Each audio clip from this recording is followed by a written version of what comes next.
Today we're testing out the brand new Insta360 Go3. What better way to test this camera out than by taking it one wheeling? Everything in this video will be shot entirely on the Go3. The Insta360 Go2 was one of my favorite cameras. The Insta360 Go3 has now made several improvements over the only minor complaints that I did have with the Go2, so really pumped to test this guy out. Longer battery life, better resolution, and a mounting system that's not only magnetic but also has some little clips. These are just a few of the improvements that the Go3 has over the Go2. The Insta360 Go2 was actually the first camera that really attracted me to the Insta360 action cameras in general. Hands down, it was one of my favorite action cameras that I've ever used and gave me some truly unique and beautiful shots. For the size that it was, I have to say it was a nearly perfect camera, and I only had a few gripes about it. Which brings me to today, the new Go3. Chock full of lots of new features and fixing several of the issues that I did have with the Go2, the Insta360 Go3 I think is going to be the future of action cameras. The thing I love about the Go series is where they are so compact and small you can literally take them anywhere and get some really unique and creative shots that you couldn't get otherwise. I always call it the perfect non-action action camera because not only is it a fantastic action camera where it is so small and compact, you can keep it literally anywhere or take it anywhere in your pocket just on the off chance that you might want to use it.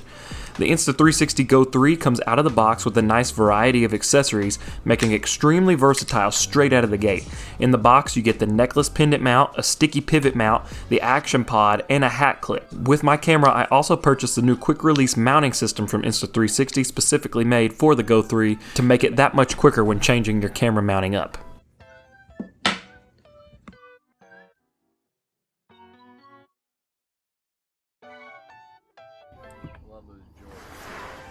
They're super stretchy. Like they look like jorts, but they're Jersey jorts. Like my new camera. I don't think it will be. They're built small but mighty. If you've watched any of my other videos, you'll know that I'm a huge fan of using the 360 cameras, but the drawback to the 360 cameras is the lens is extremely fragile, and if you put a lens protector over it, it distorts the quality of the shot significantly. Well, on the Go series, it has basically a built-in lens protector on the camera, and they've done it in a way that you don't ever lose any quality of the image, which gives you a whole lot more peace of mind if you're doing some slightly more rugged activities such as mountain biking, one-wheeling, you know, getting it down and dirty.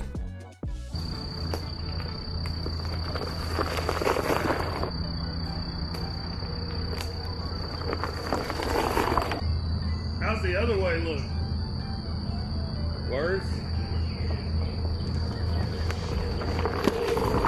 On the Go3, they've also redesigned the way that the camera attaches to the mount. It now has magnets, but also has these little clips on the side that help to lock it on. That was one thing that always made me nervous about using the Go2, and I would have used it more snowboarding. However, I was afraid that if I crashed with solely the magnet as the only thing keeping it attached, I'd wind up losing it in the snow, and where it's so small and white, obviously in the snow, I'm not going to find it.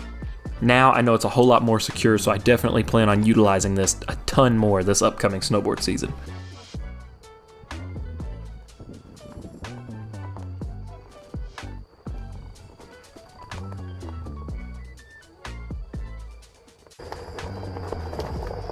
Woo!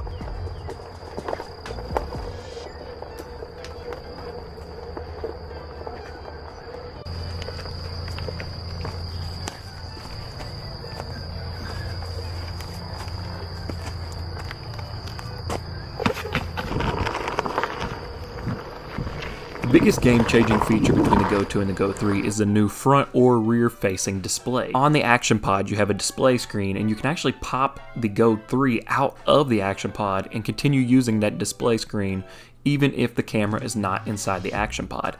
I took this up to 15-20 feet before I lost connection, so you're able to get a pretty decent distance away while still being able to connect to your screen with your camera.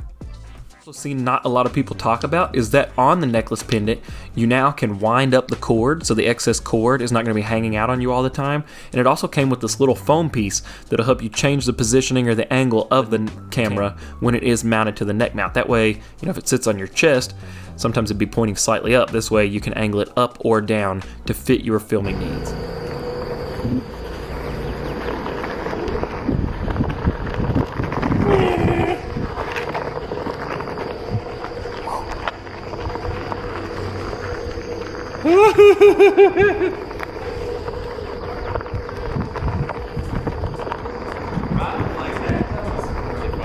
What? Like the waves almost? See, I just now took it out of flow. I feel like depending on where we're riding. Woo!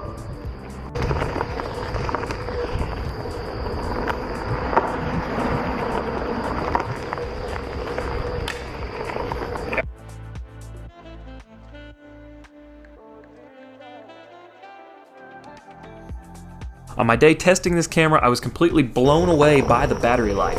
I filmed from like 7 in the morning to 10 a.m. running the camera on basically the entire time.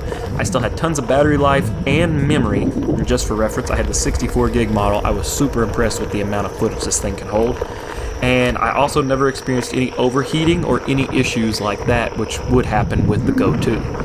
All in all, I can't wait to get this camera out and utilize it more and fully test it and let you all know what I think after a couple months of using it. But so far, I'm extremely impressed. If you want to learn more about this camera or you are interested in checking it out, I will have it linked down below in the description with affiliate links if you do want to help support the channel.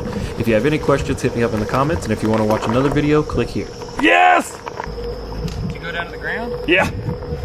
I mean, I caught myself. No. That thing was so muddy and slick, I was like, it's not gonna be cool.